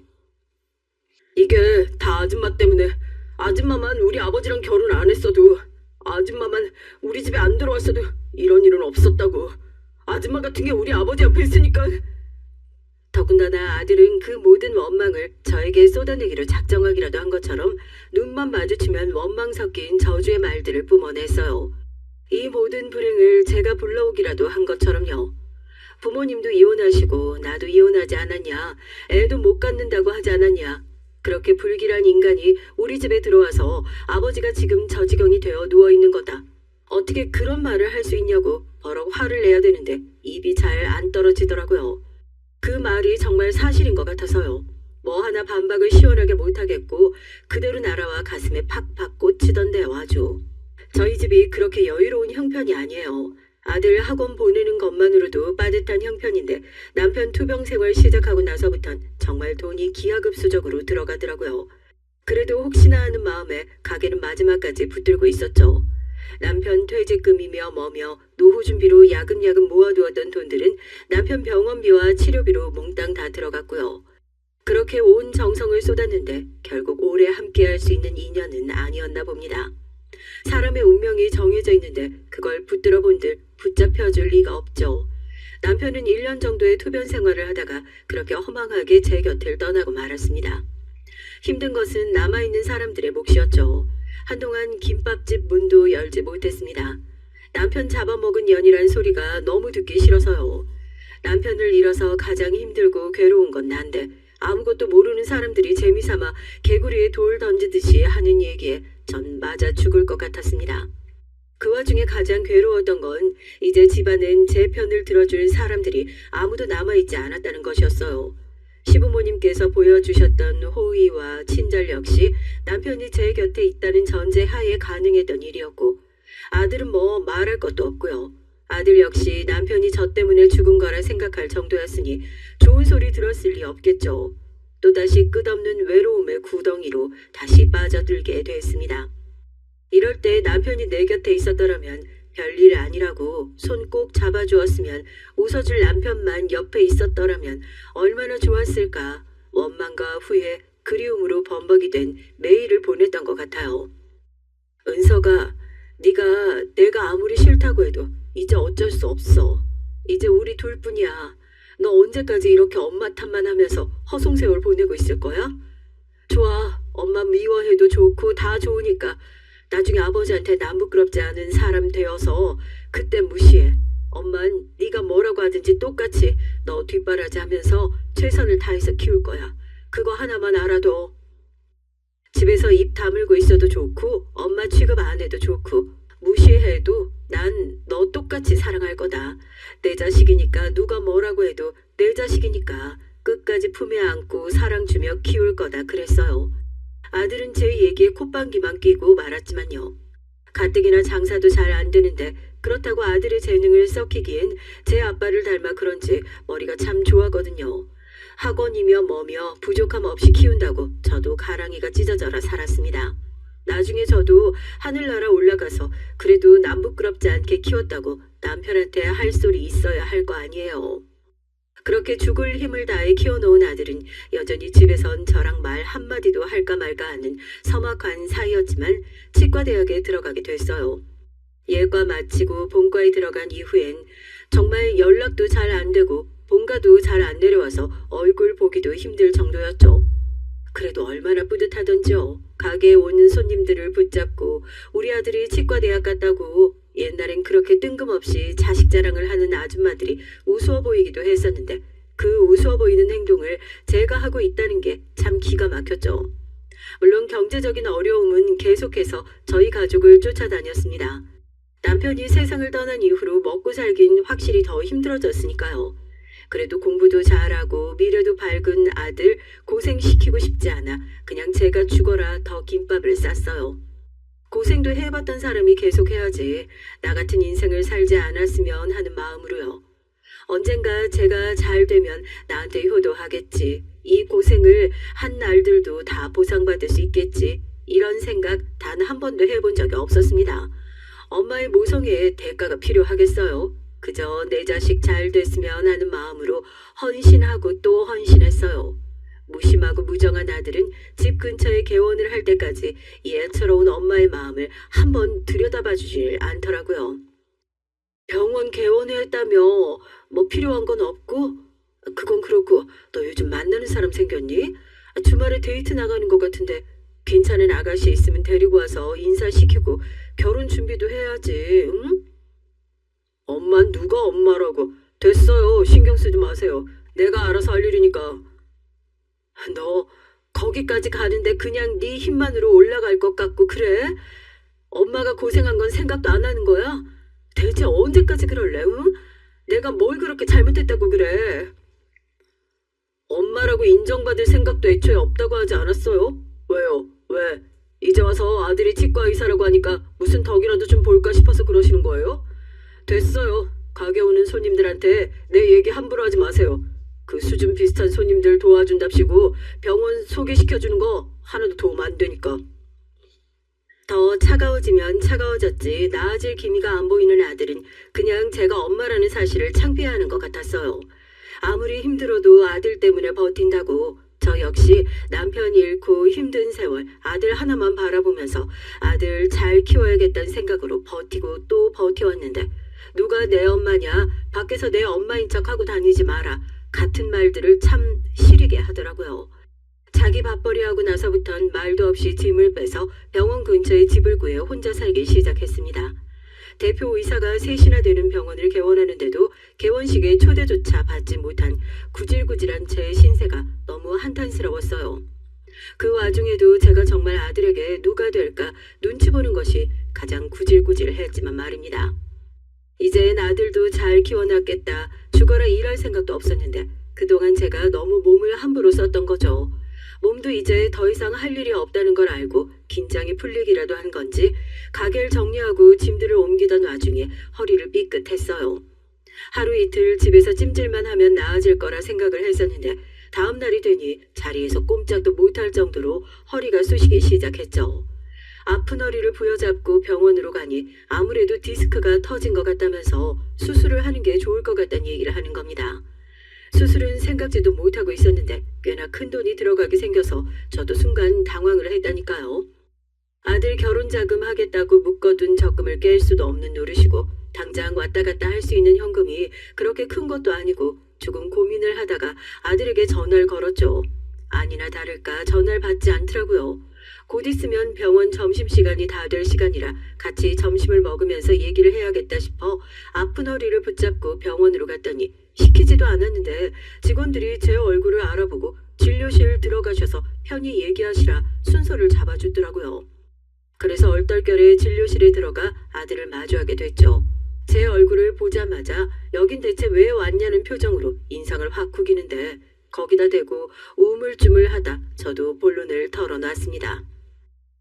가게 정리하다가 허리를 삐끗해서 병원 갔는데 디스크가 터진 것 같아서 아무래도 수술해야 될 것 같다고 하더라고. 지금 현금이 전부 다 적금에 묶여있는 상황이라 내가 올해 말에 그거 깨는 대로 다시 돌려줄 테니까 100만 원만 지금 좀 빌려줄 수 있을까? 진짜 기막혀서. 왜요? 아들 내가 치과 의사 만들었다. 생색이라도 내려고 했는데 뜻대로 안 되니까 이자도 노선을 바꿨어요. 적선이라도 하시게요. 거지도 아니고 정말. 남의 병원에서 어디 구걸이야. 당장 안 꺼져요. 허리가 아니라 뒷목을 잡고 넘어가는 줄 알았습니다. 내가 자기를 어떻게 키웠는데 남편 먼저 떠나고 정말 남들에게 흠 하나 잡히지 않는 사람으로 키우기 위해 얼마나 애를 썼는데 엄마 취급까진 바라지 않았어도 이렇게 개고생한 날 적선이나 하러 온 거지 취급을 하고 있는 아들의 모습을 보면서 내가 정말 사람 잘못 키웠구나 그리 생각했어요. 아나무인으로 날뛰고 있을 동안 이렇게 놔두는 것이 아니라 말로 혼내든 패든 어떻게 해서든 사람을 만들어 놔야 했는데 말이죠. 진료실에서 큰 소리가 나니까 다른 의사들도 와가지고 무슨 일인지 웅성거리고 옆에 있던 치위생사 하나가 힐끗거리면서 사람들한테 방금 일어난 광경을 그대로 말하니 사람들도 듣고 뜨악하는 거죠. 아들도 사람들 앞에서 그렇게 주목받는 건 또 쪽팔렸던 모양인지 제 손목을 잡고 얼른 일어나셔서 나가시라고 상황을 정리하려고 했습니다. 한 번도 아들 키우면서 크게 화내본 적도 없어요. 그만큼 귀한 내 자식이었으니까요. 그래도 이번 상황에서까지 허허실실 웃으면서 자리를 비켜주는 호구는 될 수 없다 생각했습니다. 아들이 잡고 있는 손목을 팩 하고 뿌리치고 아들을 빤히 바라보던 전 그대로 아들의 뺨을 세차게 올려 붙였어요. 저한테 맞는 것도 제가 이렇게 크게 화를 내는 것도 모두 처음이었으니 아들도 제 뺨만 부여잡고 벙쪄서 절 쳐다보더라고요. 네가 그런 마음가짐 가지고 환자들은 제대로 볼 수 있겠어? 부모 은혜도 모르는 배응망덕한 놈이 뭘 알 수 있다고. 뭐? 적선? 거지? 내 어리가 왜 이 모양이 됐는지 네가 정말 몰라서 하는 소리야? 네가 이렇게 가운 입고 떵떵거리면서 일하고 있는 병원, 네가 저기 벽에 달아놓은 의사 면허증 전부 내가 김밥 말아 판 돈으로 산 거야. 지금 이렇게 아작나 있는 내 허리 갈아가면서 산 거라고. 그런데 네놈이 감히 나한테 그딴 소리를 해? 어머, 아니 왜 남편이랑 재혼했는데 남편 일찍 돌아가고 혼자 키워주셨다고 그러지 않았어? 어머, 그럼 저 의사는 그래놓고 지금 어머니 병원비 달라는 소리에 구걸이니 뭐니 그런 소리를 하고 있었던 거야 지금? 저런 배응망덕한 놈이 다 있어. 그러니까 난 사람 참 좋아 보여서 괜찮은 줄 알았는데 의사의 인성이 완전히 빤네 빠서. 지 엄마 뭐 맘카페인가 뭔가 한다고 그랬지? 거기다가 글 한번 올려야겠네. 이런 병원이 장사 잘 되면 그거야말로 동네 망신 아니겠어? 순식간에 저희를 둘러싼 손님들은 누가 잘했네 누가 잘못했네 말을 보태면서 제 아들에게 돌을 던지기 시작했고 그제서야 자기도 잘못한 걸 깨달은 건지 얼굴이 새빨개진 아들이 저한테 고개를 숙이고 죄송하다고 집에 가서 얘기를 하자고 하면서 제 등을 슬슬 밀었습니다. 통증에 허리를 부여잡고 고개를 팍 숙이자 누가 쏜살같이 달려오더라고요. 어머님 괜찮으세요? 당신 그렇게 안 봤는데 자기 가족한테 이따위로 하는 사람 내가 뭘 믿고 결혼을 하겠어? 응? 당신 오늘부로 나한테 결혼의 결자도 꺼내지 마. 우리 파혼이니까 어디 가서 나랑 결혼한다고 내 이름 언급도 하지 말라고. 알겠어? 진아, 아니, 내 얘기 좀 들어줘, 응? 정말 그런 게 아니라 어머니랑 나랑 알아서 잘 풀 테니까. 어머님 괜찮아요? 움직이실 수 있겠어요? 나 오늘 오후 예약 전부 캔슬해줘. 어머님 병원까지 모셔다 드리고 올 테니까. 그토록 얼굴을 보여주지 않았던 예비 며느리의 얼굴도 그제서야 보게 됐네요. 참하고 예쁘게 생긴 걸로도 모자라 딱 부러지는 성격으로 저희 아들한테 파혼 통보 시원하게 하고 절 부축해서 주차장으로 내려갔죠. 병원까지 모셔다 드린다고 하는 걸 제가 귀한 시간 뺏을 수 없다고 겨우 거절해서 떼어놨어요. 혹시나 오해하실까봐 말씀드리는 건데 어머님 때문에 파혼했다고 괜히 죄책감 가지실 필요 없어요. 제가 아까 그랬잖아요. 자기 가족한테 하는 것만 봐도 어떤 사람인지 답 나와요. 그냥 제 선택일 뿐이니까 괜한 신경 쓰지 마세요. 그걸 걱정하는 건 또 어떻게 알았는지 콕 집어서 얘기를 하는 똘똘함이 의사는 의사구나 싶더라니까요. 내가 무슨 말을 더 하겠냐고 대신 뭐라고 해주어서 고맙다고 마음속 응어리가 조금은 풀어진 것 같다고 감사 인사를 하고 병원을 나섰습니다. 저녁이 되니 아들놈도 돈봉투 들고 찾아와서 한 번만 용서해달라 무릎을 꿇고 싹싹 빌기 시작하더라고요. 나도 여태 너만 바라보면서 미련하게 살았는데 이제 그런 짓 안 할란다. 각자 인생 알아서 잘 살자. 나도 너한테 패 끼치는 일 없을 테니 너도 아들로서 최소한의 도리만 해. 아들이 뭐라고 그렇게 쩔쩔맸을까요? 이제야 속이 다 시원합니다. 그동안 제 인생에서 찾아왔던 불행, 사실은 제가 다 자초한 일이 아닐까 싶어요. 이젠 모든 것들을 훌훌 다 벗어던지고 절 위한 인생, 제 생각만 하는 똑똑한 인생 살아보려고요. 안녕하세요. 평소 휴식 시간에 틈틈이 사연 채널을 애청하고 있는 시청자입니다. 전 요즘 흔히들 말하는 돌싱, 돌아온 싱글이에요. 10여 년 전에 이혼한 후 현재 혼자서 살고 있고요. 한때 평생을 약속했던 두 사람이 갈라서게 된 데는 다들 각자만의 이유가 있겠지만 전 남들보다 조금 더 특별하다면 특별한 사연을 가지고 있습니다. 오래도록 제 마음 한켠에만 묻어두고 살았던 얘기를 여러분과 공유하고 싶어 글을 보내봅니다. 전 미술을 업으로 삼은 사람이에요. 아주 어렸을 적부터 그림 그리는 걸 좋아했죠. 미술에 흥미를 보이는 절 위해 저희 부모님께선 제가 초등학교에 들어가기 전부터 집으로 미술 선생님을 모셔 수업을 받도록 해주셨습니다. 요즘엔 어린 나이에 가정방문 수업을 받는 아이들이 많지만 제가 어렸을 적만 해도 그리 흔한 경우는 아니었어요. 미술뿐만이 아니라 전 배우고 싶은 것이 있으면 뭐든 배울 수 있었고 가지고 싶은 것이 있으면 뭐든 가질 수 있었습니다. 사업을 하시는 아버지 덕에 부유한 환경에서 자라났거든요. 흔히들 말하는 부잣집 아가씨였죠. 늦둥이 외동딸로 태어난 전 어렸을 적부터 부모님의 기대와 사랑을 한 몸에 받고 자랐어요. 초등학교에 입학한 후엔 조금 더 전문성이 있는 미술 학원에 다니기 시작했고 모든 사생대회에서 상을 휩쓸었습니다. 부모님께서는 그런 절 자랑스러워 하셨고 우리 딸은 미래에 유명한 화가가 될 거라며 엄지를 치켜 세워주셨어요. 고등학교에 들어간 후 전 미대 입시를 시작했습니다. 재료비며 학원비며 돈 들어갈 곳이 한둘이 아니었지만 저희 부모님께서는 항상 제게 아낌없는 지원을 해주셨어요. 그렇게 전 부모님의 뒷바라지 덕에 유명한 미술대학교에 입학하게 됐습니다. 대학을 졸업하고 나선 외국으로 유학까지 떠났죠. 좀 더 넓은 세상에서 많은 것을 공부하며 제 작품 세계를 넓히고 싶었기 때문입니다. 부모님께서는 항상 제 의견을 지지해 주시며 제가 원하는 것을 할 수 있도록 묵묵히 도와주셨어요. 전 그런 부모님 덕에 항상 자신감 있고 긍정적이고 스스로를 사랑하는 자존감 높은 사람으로 자라났습니다. 몇 년간의 유학생활이 마무리되어 갈 때쯤 전 외국에 정착해 그곳에서 작품 활동을 시작할 예정이었어요. 국내보단 외국에서 작가 활동을 하는 게 조금 더 많은 기회를 얻을 수 있을 것 같다는 생각 때문이었습니다. 잘 지내지? 별일은 아니고. 네 아버지가 요즘 건강이 많이 안 좋으셔. 너한테는 굳이 말하지 말라고 하셨는데 그래도 네가 알고는 있어야 될 것 같아서. 요즘 딸 보고 싶단 말씀도 자주 하시고 잠깐 한국 들어와서 재정비하는 시간도 좀 갖고 쉬다 가는 건 어때? 어느 날 걸려온 어머니의 전화에 전 한국행 비행기에 몸을 실었죠.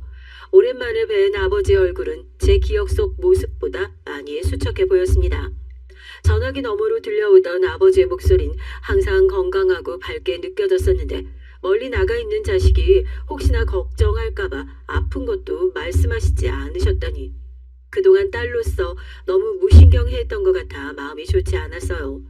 아버지께선 평소 앓으시던 지병과 과로가 겹쳐 병원에 누워 계시던 상태였고 전 그런 아버지를 돌보며 잠시 한국에 머물기로 했습니다.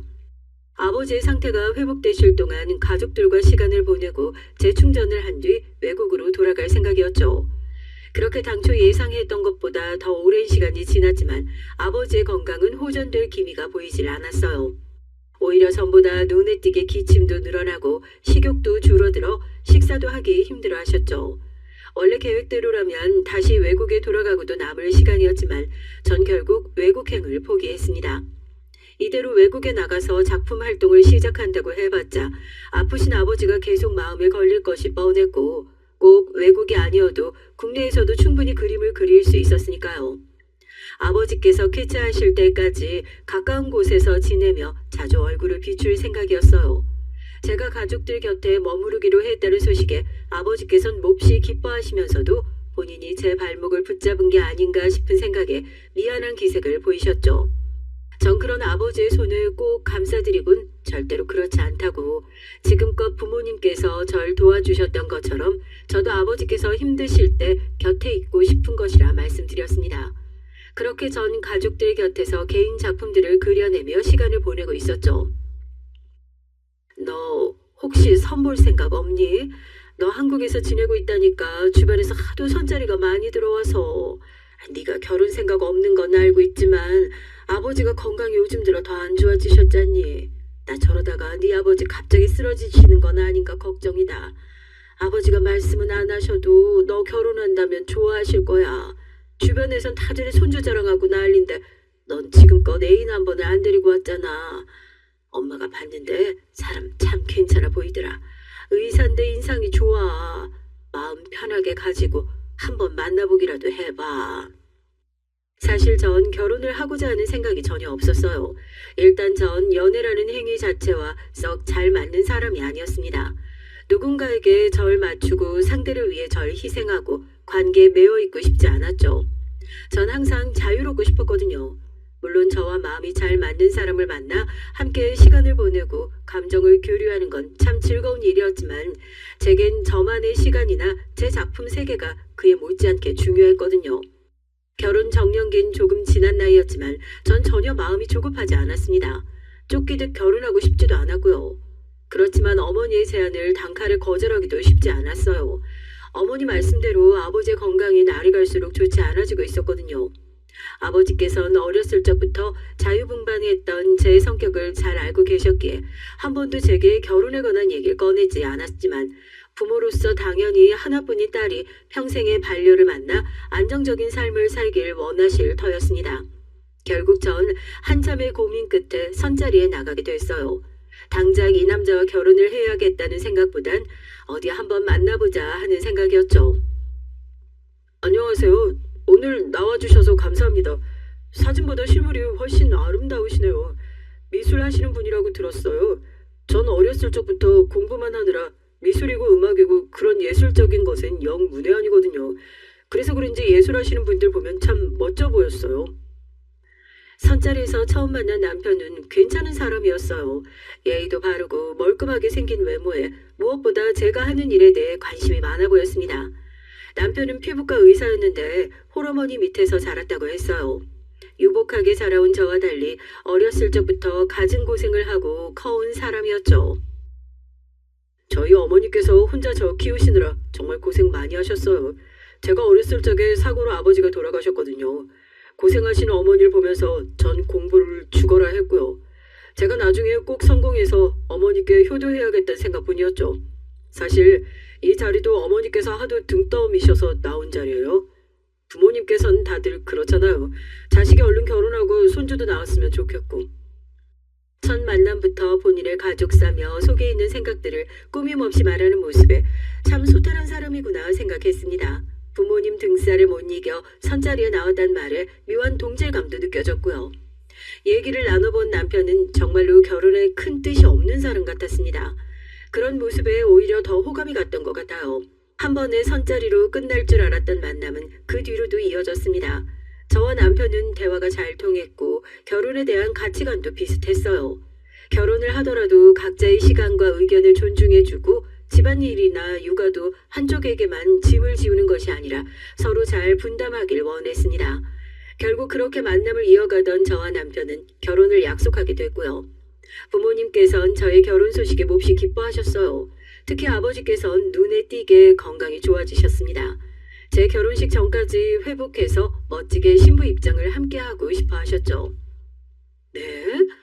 강남에 병원을 내달라고요? 그래, 새아가. 내가 뭐 못할 말했니? 왜 그렇게 놀라고 그래? 듣자니 집에서 그림이나 그리면서 지낸다면서. 의사 남편 얻으려면 이 정도는 당연히 해와야 되는 거 아니겠니? 잘 사는 친정 냅두고 어디다 써먹게? 많은 거 안 바란다. 강남에 병원 하나. 그리고 내 아들 출퇴근하기 편하게 근처에 아파트 하나 해와. 어머니, 갑자기 이러시면 곤란해요. 강남 병원이랑 아파트가 한두 푼도 아니고. 너 결혼하고 나서도 집안일이며 육아며 다 안 하겠다고 했다며?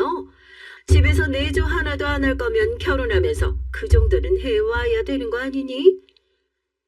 어머니, 제가 집안일이랑 육아를 안 하겠다는 게 아니고요. 서로 잘 분담해보자는 얘기였어요. 요즘은 시대가 바뀌어 옛날이랑 달라요. 집에서 내조만 하며 사는 여자들 별로 없어요. 아우, 시끄럽다. 듣기 싫으니까 내 아들이랑 결혼하려면 강남의 병원이랑 아파트 해와. 아니면 죽어도 결혼시킬 마음 없다. 시어머니께서 갑자기 고집을 부리시는 통에 머리가 아팠습니다. 강남 병원의 아파트라니. 물론 아버지께 말씀드리면 준비하는 데야 큰 어려움은 없겠지만 제가 뭐가 부족하다고 이렇게까지 시어머니 비위를 맞춰가며 결혼을 해야 하는지 기분이 썩 좋지 않았어요.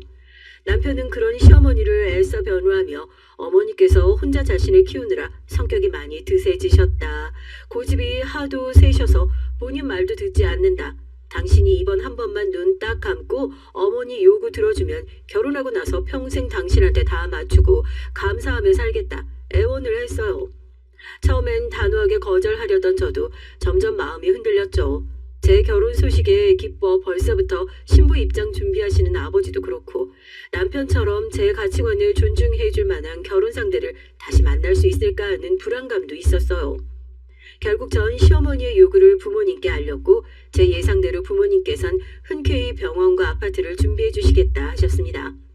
평생 혼자 늙어 죽을 것 같던 딸이 결혼을 하겠다는데 뭔들 못 해주시겠어요.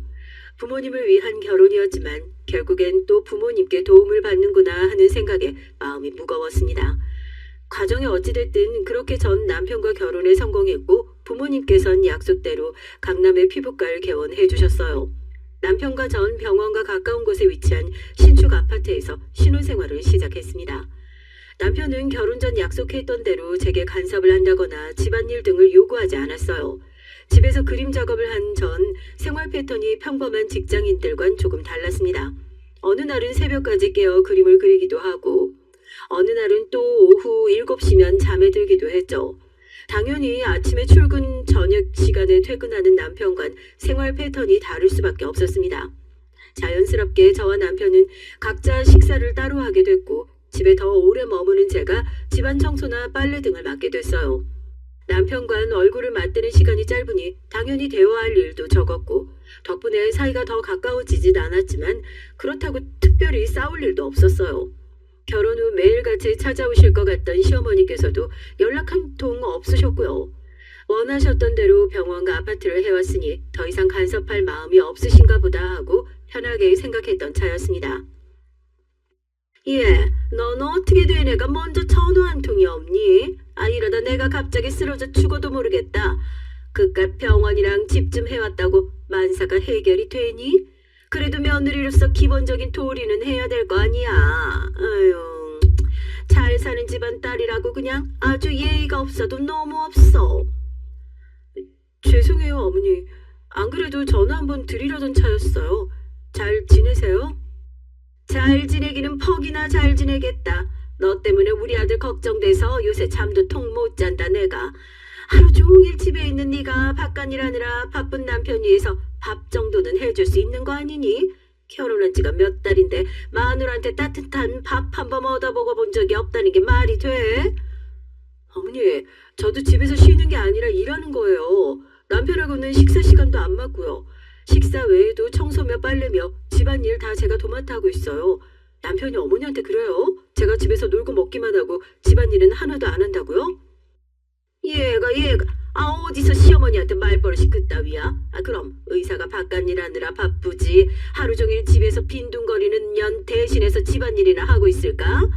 잔말 말고 내일부터 당장 밥 차려줘라.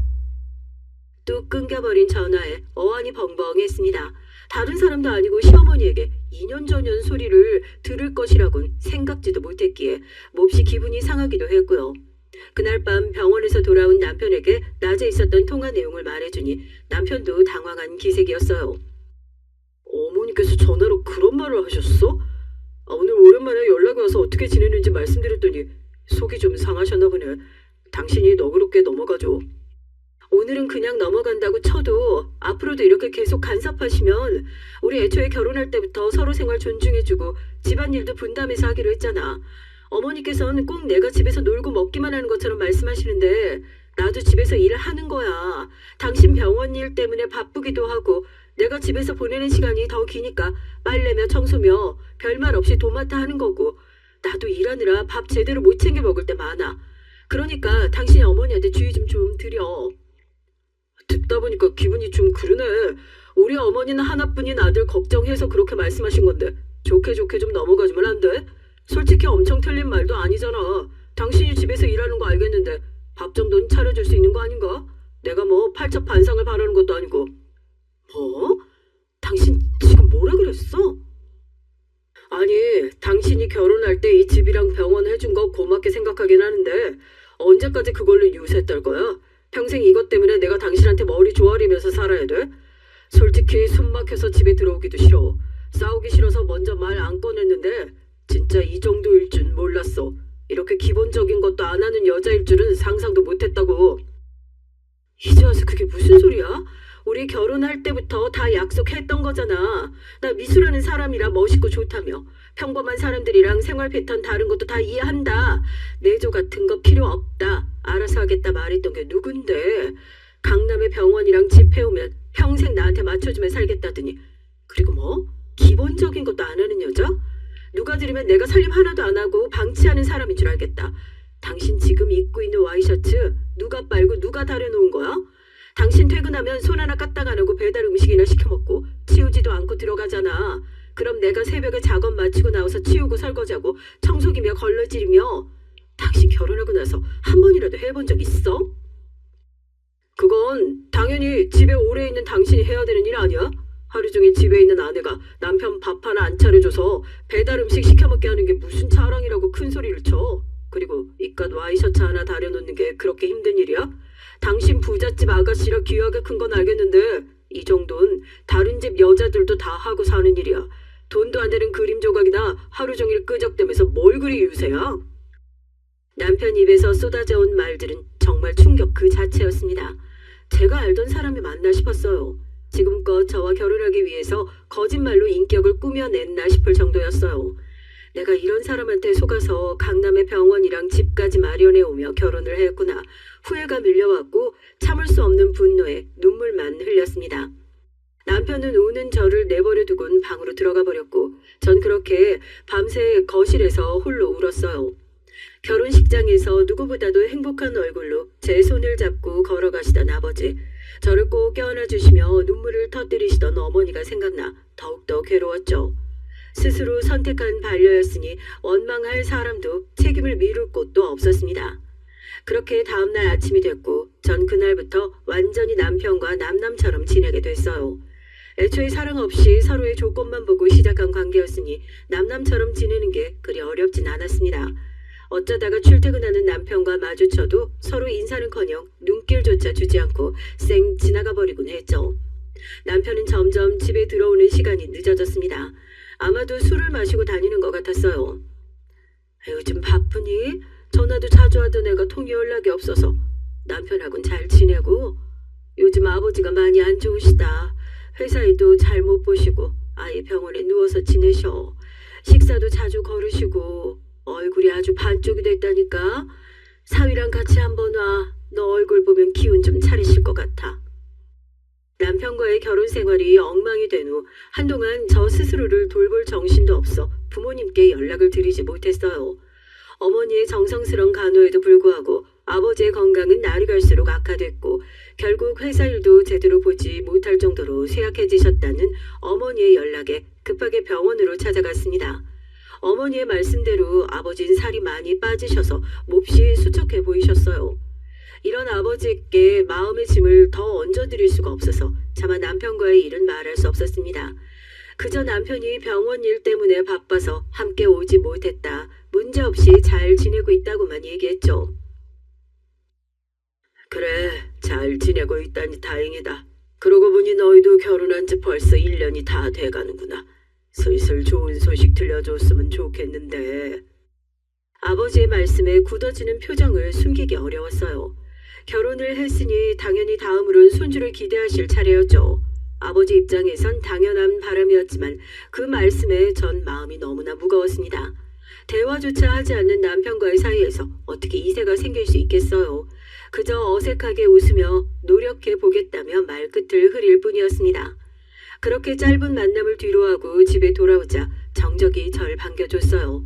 분명 부부가 함께 살고 있는 집이었지만 아무런 온기가 느껴지지 않았죠. 남편은 저에게 시위라도 하듯 거실에 아무렇게나 옷을 벗어놓거나 배달 음식을 먹고 며칠 동안이나 치우지 않은 채로 방치를 하고는 했습니다. 결국 보다 못한 제가 몇 번 음식을 치우기도 했지만 이러다간 끝이 없을 것 같아 신경을 끄기로 했죠. 제가 사용하는 작업실이나 주방, 화장실 같은 공간은 깨끗하게 관리했지만 남편이 쓰는 방이나 서재는 일절 들어가 보지도 않았고요. 보나마나 더러운 꼴일 것이 뻔했어요. 평생 공부만 하며 자라왔던 남편의 말대로 남편은 기본적인 집안일조차 할 줄 몰랐거든요. 아마 사소한 것까지 모두 시어머니의 손을 타며 자라온 것 같았습니다. 점점 귀가 시간이 늦어지던 남편은 외박하는 일도 잦아졌죠. 병원에서 먹고 지내는지 아니면 시댁에 가서 자고 오는 건지 알 수가 없었습니다. 여보, 내가 그동안 잘못했어. 당신 친정에서 해준 병원, 집, 이렇게 커다란 은혜를 받고도 내가 잠시 미쳤었나 봐. 한동안 당신하고 냉랭하게 지내보니까 이제 알겠어. 나 당신 사랑해. 이제 다신 당신한테 집안일이다 뭐다 그런 소리 안 할게. 당신 밥까지 내가 차릴게. 그러니까 우리 예전처럼 돌아가자. 이혼할 거 아니잖아. 부부처럼은 살아야지. 장인어른 몸도 편찮으신데 잘 사는 모습 보여드리자. 응? 무슨 바람이 분 건지 그렇게 밖으로 나돌던 남편이 갑자기 제게 용서를 구하더라고요. 저도 의미 없는 결혼 생활에 슬슬 지쳐가던 차였습니다. 매일같이 어질러져 있는 집과 술에 취해 집에 돌아오는 남편. 서로 없는 사람 취급하며 살던 나날들. 제 눈앞에서 싹싹 빌고 있는 남편의 얼굴이 솔직히 가증스럽게 느껴지긴 했지만 전 남편의 화해 요청을 받아들였어요. 저도 더 이상 이런 결혼 생활을 지속하고 싶지 않았거든요. 남편은 그날 이후로 정말 다른 사람처럼 변했습니다. 출근하면서 제 아침밥을 차려놓고 가질 않나 퇴근 후엔 청소기며 걸레질이며 집안 청소를 나서서 하고 생전 하지도 않던 빨래를 돌려 다림질까지 해놓더라고요. 물론 집안일에 전혀 능숙하지 않은 사람이라 결과물은 영 시원찮았지만 그래도 성의를 보인다는 것이 중요했습니다. 연애 시절처럼 옆에 앉아 도란도란 얘기를 나누는 날이 늘어났고 틀어졌던 남편과 저의 사이는 점점 회복이 됐어요. 아주 다정한 인꼬 부부까지는 아니었어도 서로 없는 사람 취급했던 지난 날들과는 비교도 되지 않을 정도였죠. 그러던 어느 날 남편이 제게 조심스럽게 물어왔습니다. 이제 슬슬 아이를 가질 때가 되지 않았냐면서요. 물론 전 딱히 이세를 가지고 싶은 생각은 없었습니다. 애초에 결혼해도 뜻이 없었는데 자식은 더욱 계획에 없던 일이었죠. 그렇지만 병상에 누워 계시는 아버지의 얼굴을 떠올리면 마음 한켠이 불편해지긴 했어요. 우리 나이도 있고 양가 어른들께서도 손주 기다리시는 것 같고 내가 앞으로 정말 잘할게. 아이 가지면 분명 우리 사이도 더 끈끈해질 거야. 당신 닮은 예쁜 아이 낳고 싶어. 우리 같이 노력해보자. 결국 남편의 부탁에 고개를 끄덕였고 그 뒤로 저와 남편은 이세를 갖기 위해 많은 노력을 기울였습니다. 아이를 갖기에 그리 젊지 않은 나이였지만 얼마 지나지 않아 운이 좋게도 임신이 됐고 이 소식을 들으신 아버지께서는 몹시 기뻐하셨어요.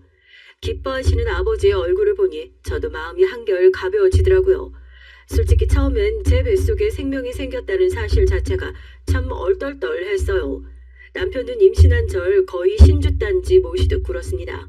조금이라도 무거운 물건을 들려고 하면 후다닥 달려와 대신했고 임산부에게 좋다는 각종 음식을 사다 날랐으며 제가 새벽까지 작업을 하고 있으면 몸에 좋지 않다며 잔소리를 하기도 했어요. 그런 모습이 조금 어색했지만 마냥 싫지만은 않았죠. 항상 타박만 하시던 시어머니께서도 언제 그랬냐는 듯이 친절한 목소리로 제 안부를 물어오시곤 하셨습니다. 아이가 생기니 이제 제대로 된 부부 사이가 된 것 같다는 생각이 들었죠. 보통 임산부들은 14주에서 16주 사이에 입덧이 많이들 사라진다고 하지만 전 이상하게도 입덧을 상당히 오래 했어요. 그것도 아주 심한 입덧이었습니다. 음식을 입에 넣기는커녕 냄새만 맡아도 구역질을 할 정도였으니까요. 임신 초기엔 과하게 호들갑을 떨며 걱정하던 남편도 나중엔 조금씩 짜증을 내기 시작했습니다. 다들 시간이 지나면 괜찮아진다고 하는데 당신은 왜 이렇게 유난이냐면서요. 음식 냄새만 맡아도 헛구역질을 하는 저 때문에 남편도 집에서 제대로 된 식사를 하지 못했으니 미안한 마음이 들기는 했죠. 그렇지만 한번 시작된 남편의 투정은 날이 갈수록 심해졌어요. 원래도 마른 체구에 그리 건강한 체질이 아니었던 전 입덧으로 살이 5kg 가까이 빠졌고 입덧뿐만 아니라 각종 임신성 질병과 컨디션 저하로 몹시 예민한 상태였습니다. 당연히 같이 살고 있던 남편에게 그 짜증이 자주 돌아가게 됐고 처음엔 어느 정도 받아주던 남편도 갈수록 태도가 눈에 띄게 까칠해졌어요. 도대체 언제까지 그렇게 짜증만 낼 건데? 남들 다 아는 임신인데 당신은 왜 이렇게 유세야? 뭐든 어떻게 그냥 넘어가는 법이 없어. 짜증 받아주는 것도 이제 지쳐. 뭐 애를 나 하나 좋자고 가졌어? 내가 무슨 죄인도 아니고 언제까지 당신 수발 들면서 지내야 하는 건데 나도 숨 좀 쉬자고.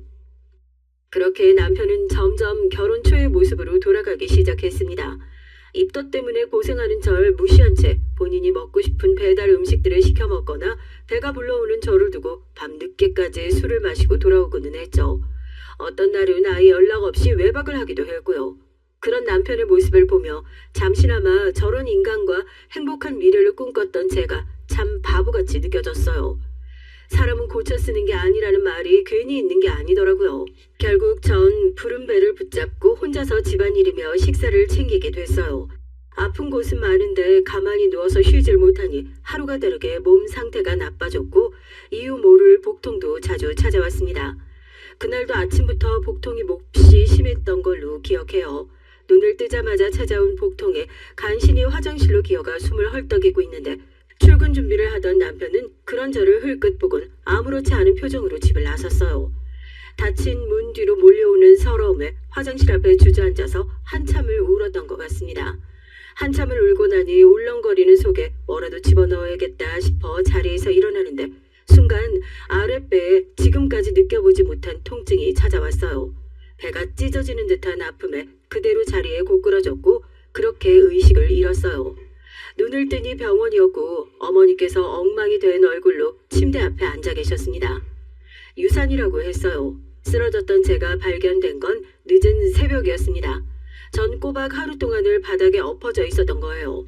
남편은 그날도 어김없이 늦게 집에 돌아왔고 바닥에 쓰러져 있던 절 보고 급하게 구급차를 불렀습니다.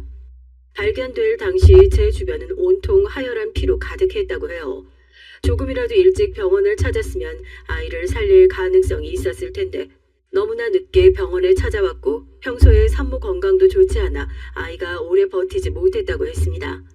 소식을 전해 들으신 아버지께선 충격에 의식을 잃고 중환자실로 옮기셨어요. 너무나 갑작스럽게 찾아온 슬픔에 실감이 잘 나질 않았습니다. 밤마다 아픈 배와 울렁거리는 속을 붙잡고 잠들 때면 왜 이렇게까지 날 고생스럽게 만드나 아이가 원망스러울 때도 있었지만 막상 뱃속에서 자라나던 생명을 잃고 나니 엄청난 슬픔이 절 찾아왔어요. 슬픔이라는 짧은 단어로는 전부 설명할 수 없는 감정이었습니다. 그러게 임신한 몸으로 뭐하러 그렇게 무리를 하니 미련하기는. 아유, 나도 드디어 손주 한번 안아보나 했더니 결국 이렇게 되는구나. 병실에 찾아와 위로는커녕 악담을 늘어놓는 시어머니를 보고서도 아무 감정이 들지 않았죠. 그저 텅 빈 눈동자로 시어머니를 바라볼 뿐이었습니다. 그건 남편에게도 마찬가지였어요. 더 이상 남편이 원망스럽거나 섭섭하게 느껴지지 않았습니다. 당시 저에겐 세상 그 어느 것도 의미 있게 느껴지질 않았어요. 그렇게 좋아하던 그림도 손에 잡히질 않았고 하루 종일 멍하니 앉아서 아무것도 하지 않고 하루를 보낼 때가 많았습니다. 예, 어쩜 좋으니 아버지 회사가 부도가 났단다. 불행은 불행을 찾아온다고 했던가요? 엎친 데 덮친 격으로 얼마 지나지 않아 아버지께서 운영하시던 회사가 부도가 났어요. 아버지께서 병상에 누워 계시는 틈을 타 부장 한 명이 운영자금을 빼돌려 달아났다고 했습니다. 수장이 없는 회사는 급격하게 흔들렸고 결국 그대로 파산을 맞고 말았죠. 어머니께서는 충격에 쓰러지셨고 유산 이후 남보다 못한 사이가 된 남편은 부도 소식을 알게 된 후 전보다 더 냉랭해졌어요. 남편은 점점 집을 비우는 날이 잦아졌고 시어머니께선 부도 소식에 안부를 묻기는커녕 집이랑 병원 팔아서 친정에 보태줄 생각은 추워도 말라며 으름장을 놓으셨습니다. 몸과 마음이 모두 지쳐가던 전 결국 자리에 눕게 됐고 제가 손을 놓자 점점 쌓여가는 집안일에 남편이 연락을 드렸는지 얼마 지나지 않아 시어머니께서 저희 집을 방문하셨어요. 시어머니께선 집에 들어서시자마자 숟가락 하나 들 힘조차 없던 제게 남편 밥은 어떻게 하고 있냐, 집안 꼴이 이게 뭐냐 잔소리를 쏟아내셨습니다. 그런 시어머니를 상대하기엔 너무 지쳐있던 전 그저 죄송하다며 고개를 숙이곤 방에 들어가 죽은 듯이 누워있었죠. 언제까지 저런 애랑 같이 살래? 집이며 병원이며 뽑아먹을 것도 다 뽑아먹었잖아.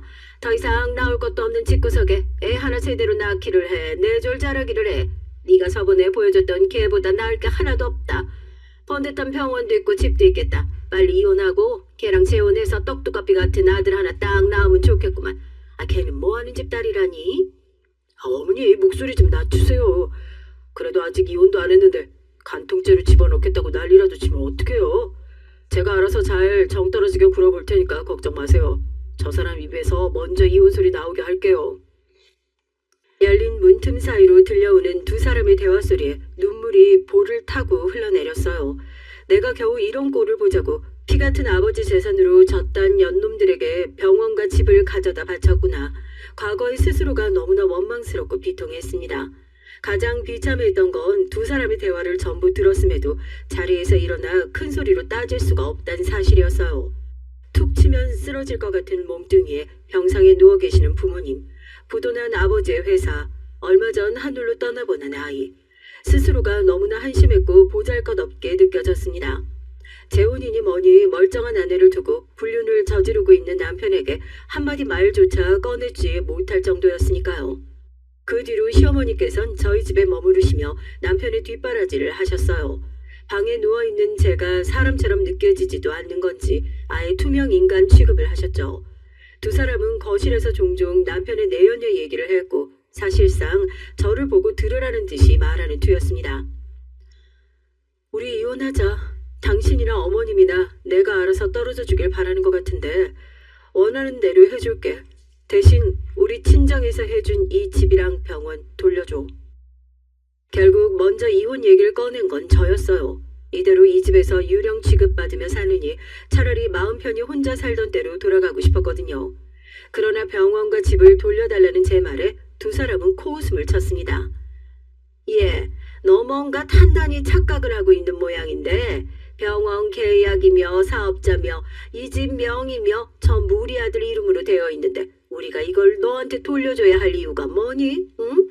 게다가 자식 하나 제대로 못 낳는 여자가 뭐 그렇게 잘났다고 눈에 쌍심지를 키고 이혼 얘기를 꺼내?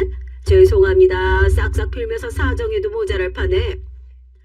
어머니, 아무리 명의가 다 남편 이름으로 되어 있다고 해도 전부 결혼 후에 저희 친정에서 마련해 준 것들이잖아요. 어머니께서 원하시는 대로 이혼해드릴 테니 그 여자 데려와서 애 낳게 하세요. 일부러 저 들으시라고 계속 얘기하시는 거 아니에요? 짝 하는 큰 소리와 함께 볼이 얼얼했습니다. 태어나 처음으로 맞아본 따기에 눈앞이 캄캄해졌죠. 그대로 바닥에 쓰러지듯 엎어지고 나서야 상황 파악이 되더군요. 가진 거라곤 부모 돈밖에 없는 년이 손에 쥔 게 없으니 이제 눈에 뵈는 게 없나 보지? 그래, 네 말대로 훨씬 참한 며느리 데려다 손주 볼 테니까 좋은 말로 할 때 알아서 떨어져 나가. 너 같은 애한테 들려줄 건 아무것도 없으니까. 눈앞이 핑핑 돌고 눈물이 쏟아졌습니다. 바닥에 엎드려 숨을 헐떡이는 절 짐승 쳐다보듯 내려다보는 남편의 눈빛이 아직도 생생해요. 전 그저 그 상황에서 빨리 벗어나고 싶었습니다. 부모님께서 멀쩡히 제 곁에 계셨다면 재산 분할 소송을 하든 간통죄로 고소를 하든 최소한의 무언가를 더 시도해보려 했겠지만 당시 제겐 그럴 만한 힘도 의지도 없었어요. 결국 전 그렇게 제가 가져왔던 것들을 모두 잃은 채로 남편과 갈라섰어요. 솔직히 말하자면 나쁜 생각도 많이 했죠. 그러나 병상에 누워 계시는 부모님을 생각하며 죽을 힘으로 버텼습니다.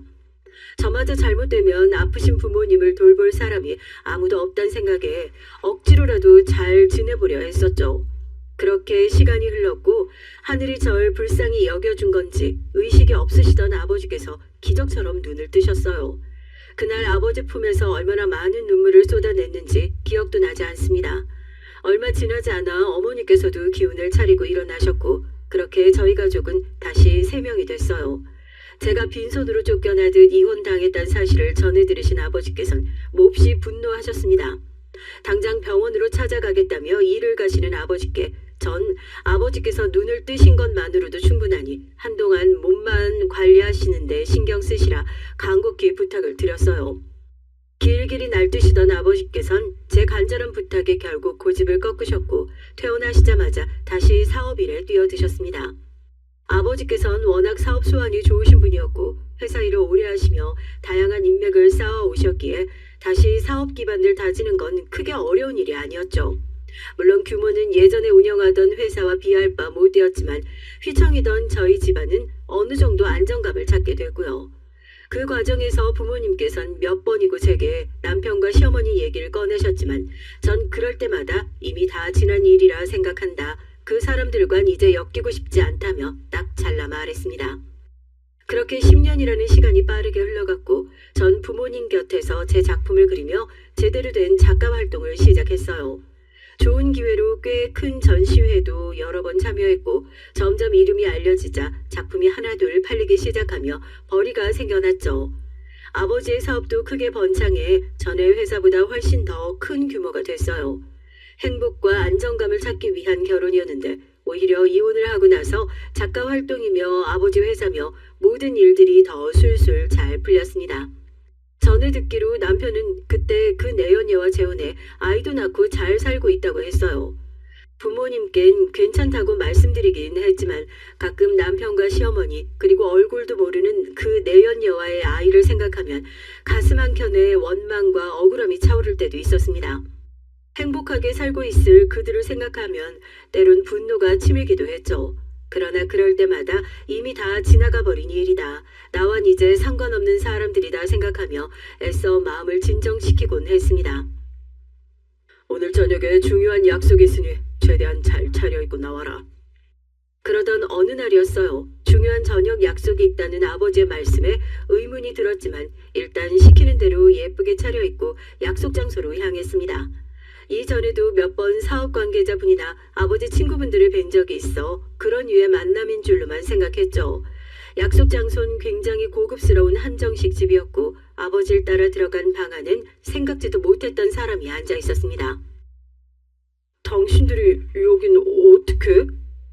10년 만에 만난 남편은 몹시 당황스러워 보이는 얼굴이었어요. 이 상황이 당황스럽긴 저도 마찬가지였죠. 그러나 아버지께선 예상하시고 계셨다는 듯 덤덤한 표정이었습니다. 부녀가 다정하게 나들이라도 나왔나 봅니다. 이런 비싼 식당을 다 오고 어디 돈 많은 놈 물어서 재혼이라도 한 모양이죠. 방을 착각한 모양인데 전 아주 중요한 약속이 있어서요. 그닥 반가운 사이도 아닌데 빨리 나가주시죠. 10년 만에 만난 장인에게 한단 말이 겨우 그건가? 혹시나 했지만 역시나 일말의 선처도 해줄 필요가 없어 보이는군. 장인은 무슨 저 사람 사람이랑 갈라선 지가 언젠데. 그리고 선철아니, 오래 자리에 누워 계시다 보니 머리가 어떻게 되기라도 하셨어요?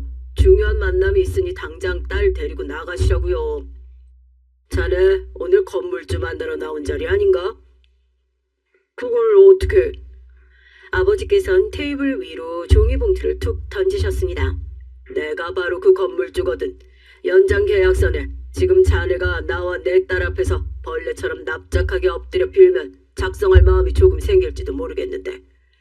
아버지의 말씀에 남편은 표정이 급속도로 굳어지더니 떨리는 손으로 종이봉투를 아무렇게나 뜯어냈어요. 종이봉투 안에 들어있는 서류는 아버지 말씀대로 병원 연장 계약서였습니다. 덜덜 떨며 계약서 내용을 확인하던 남편은 이내 저와 아버지를 죽일 듯이 노려보더군요. 여기 병원 닫는다고 내가 다시 병원 못 열 것 같아? 어차피 보증금 돌려받으면 대출 좀 받아서 다른 곳에서 열면 되는 일이야. 겨우 이런 걸로 뭘 벌레처럼 엎드려서 빌어? 남편은 들고 있던 서류를 아무렇게나 바닥에 내팽겨쳐 버린 뒤 자리에서 벌떡 일어났습니다.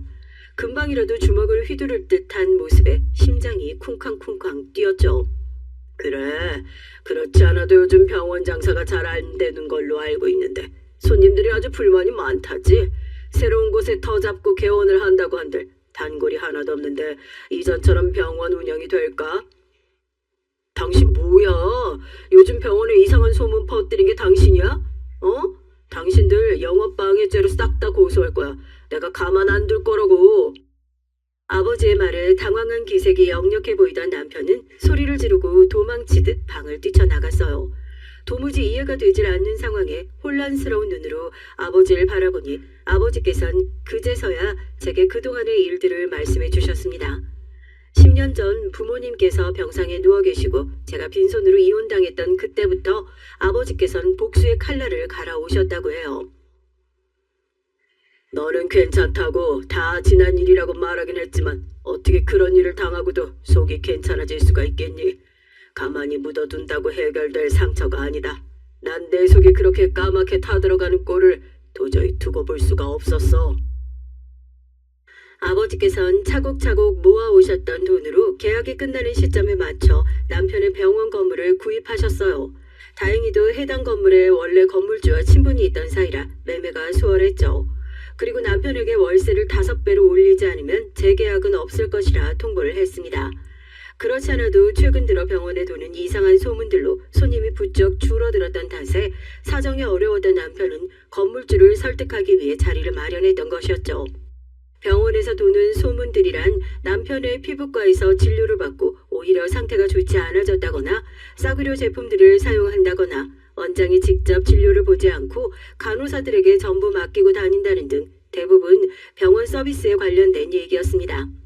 남편을 음해하기 위해 거짓으로 소문을 꾸며내신 것이냐 물으니 아버지께서는 고개를 저으셨어요. 너도 기억하지? 네 남편이 병원 처음 열었을 때 손님이 하도 없어서 내 지인들에게 소개해줬던 거 말이야. 나중에서야 전해 들었는데 그때부터 병원 서비스에 문제가 있었던 모양이다. 그동안 내 얼굴 봐서 참고 다녔었는데 다들 네가 이혼했다는 사실 알고는 발길을 끊었다고 하더라. 난 거기에 그저 몇 마디 얹어서 소문이 돌게끔 했을 뿐이지. 원래 아니 땐 굴뚝엔 연기가 나지 않는 법이야. 그렇게 전 복잡한 마음으로 집에 돌아왔고 얼마 지나지 않아 남편은 결국 병원 문을 닫았다고 하더군요. 아버지께선 보증금을 남편의 아내, 즉 내연녀에게 전달했다고 하셨어요. 사실상 아버지의 주머니에서 나온 돈인데 그 돈을 다시 돌려줘야 하더니 법이란 게 참 억울하게 느껴질 때도 있구나 하는 생각이 들었죠. 그러나 아버지께서는 그 돈은 남편의 손이 아닌 사회로 돌아갔다고 했어요. 무슨 말인지 이해가 되질 않아 다시 여쭤보니 보증금을 받은 내연은 그 돈을 한 푼도 남기지 않고 전부 익명으로 기부를 했다고 했습니다. 그 여자랑 그놈 사이에 있는 자식 있지? 그 애가 알고 보니 그놈 친자식이 아니더라. 부인이라는 여자가 아이를 데리고 친애비를 만나러 다니더라고. 그놈 뒷조사를 하다가 우연히 알게 됐지 뭐냐. 입 다물어 줄 테니 보증금 받은 걸 그대로 기부하라고 했어. 처음엔 못하겠다고 버티더니 남편이 술집에서 다른 여자들하고 놀아난 사진 보여주니까 알겠다고 하더라. 끼리끼리 만난 거지. 개벌은 남 못 준다고. 지 새끼는 아니지만 가정돼 있는 놈이 아직도 정신 못 차리고 그러고 다니니. 돌려받지 못한 남편은 얼마 지나지 않아 어떻게 주소를 알았는지 저희 집 앞에 찾아왔어요. 기세등등했던 모습은 어디 가고 아주 초췌한 얼굴이더라고요. 그런 남편의 옆엔 못 본 새에 몹시 수척해지신 시어머니도 함께였습니다. 두 사람은 아스팔트 위에 무릎을 꿇고는 제 앞에 머리를 바짝 숙였어요. 내가 정말 잘못했다, 아가. 너한테 죽을 죄를 지었어. 제발 한 번만 도와주렴. 내가 이렇게 빌 테니까 제발. 이 늙은이가 불쌍하지도 않니? 불쌍하기는요. 불쌍한 건 당신들 손에 빈털터리로 쫓겨났던 10년 전의 저겠죠. 아니, 이제 보니 좀 불쌍하긴 하네요. 그 연세에 다 큰아들 뒷바라지 하시느라 아스팔트 바닥에 무릎까지 꿇으시고. 미안하다. 그때 네가 유산했을 때 내가 얼마나 가슴이 미어졌는지 모른다. 손주가 어찌나 보고 싶었는지. 그래 맞아. 애가 무슨 죄가 있겠니. 그래도 애는 먹여 살려야 하지 않겠어. 응? 애요? 아, 그 내연녀 사이에서 나왔다던? 근데 어머니, 그 아이 이상하게 남편을 하나도 안 닮지 않았어요? 부인은 왜 갑자기 이유 없이 보증금을 전부 기부해버렸을까요? 의심해본 적 없으세요? 당신 그게 무슨 말이야? 우리 애가 내 친자식이 아니란 얘기야? 그걸 왜 나한테 물어봐? 돌아가서 지금 네 부인한테 물어봐야지. 남의 집 앞에서 행패 부리지 말고 빨리 꺼져. 당신, 아니 여보, 우리 연정을 생각해서라도 제발 도와주라. 나 이대로면 진짜 죽어. 내가 당신 신발이라도 할 테까? 응? 어떻게 하면 용서해줄래? 바닥에 납작 엎드려서 신발이라도 핥을 기세로 구차하게 비는 남편의 모습을 보니 너무나도 한심하더라고요. 원래도 한평생 공부만 해왔던 사람이라 병원 일 외에 다른 분야인 문외 아닌 인간이었지만 그렇게 긴 세월 동안 병원을 운영해오며 일말의 저축이나 위험에 대한 대비조차 해놓지 않았어요. 스스로 해결하려는 의지도 없이 이런 아스팔트 바닥에 노쇠하신 어머니를 무릎 꿇기는 모습을 보니 혐오감이 차올랐습니다. 내가 왜 당신 같은 인간을 용서해줘야 되는데? 난 평생 당신 용서 안 해. 지옥 같은 삶 속에서 평생을 후회하면서 살아봐. 그리고 난 빚지고는 못 사는 성격이거든. 오랜만에 만난 김에 이건 돌려줘야겠네. 짝 하는 소리와 함께 아스팔트 바닥 위로 남편이 나동그라졌습니다. 시어머니께선 뺨을 맞고 엎어진 남편 위로 아이고 곡소리를 내며 달려드셨고요. 제가 차마 노쇠한 할머니는 못 때리겠어서 아들한테 갚아드렸습니다. 기억하시죠? 전 이제 볼 일 없으니 돌아가세요. 다시 찾아오면 경찰 부릅니다. 그렇게 전 집 안으로 들어가 버렸고 두 사람은 그 뒤로도 한참을 대문 앞에 앉아있다가 결국 아버지께서 부른 경찰에게 끌려 나갔어요. 그 뒤로 전해 듣기론 남편은 내연녀와 친자 문제로 싸우다 결국 이혼을 했다고 합니다. 본인도 여러 여자들과 어울려 다녔던 전적이 있어 소송이니 위자료니 말만 하다가 결국 합의 이혼으로 마무리했다고 하더라고요. 어찌됐든 의사 면허는 멀쩡하니 평범하게 작은 병원에라도 들어가 페이닥터로 살았으면 됐을걸. 한때 원장이었던 자존심이 있는지 강남의 아파트를 담보로 대출을 크게 받아서 병원을 새로 열었다고 했습니다. 물론 전 일말에 관심도 없었기에 병원을 찾아가 보기는커녕 소식을 궁금해하지도 않았지만 가만히 있어도 얼마 지나지 않아 병원이 망했다는 얘기가 들려오더라고요. 저번 병원은 아버지 댁에 초반에 자리를 잡기가 수월했지만 이미 손님들 사이에 안 좋은 얘기도 파다한 데다 불륜으로 2번이나 이혼당한 의사라고 강남 일대에 소문이 쫙 퍼졌다고 해요. 당연히 병원은 파리만 날리다 결국 폐업했고 그렇게 마지막까지 남아있던 집마저 남편의 손을 떠났어요. 그 뒤로 한동안 소식이 없다가 얼마 전에 모르는 번호로 전화가 왔습니다. 혹시 하고 받아보니 익숙한 목소리더라고요. 요새 정말 너무 힘들다고 시어머니께서 쓰러지셨는데 병원비 낼 돈도 없다며 제발 도와달라고 비는데 어찌나 구차하던지요. 바로 끊어버리고 번호 차단까지 했어요. 남편의 병원이 있던 자리에 전 저만의 갤러리를 열었습니다. 아버지께서 그 장소를 제가 원하는 대로 사용할 수 있도록 해주셨거든요. 그동안 그려왔던 그림들도 전시하고 한켠엔 작업실도 만들어 계속 그림을 그리고 있어요. 결혼은 정말 제 인생의 무덤이었던 것 같아요.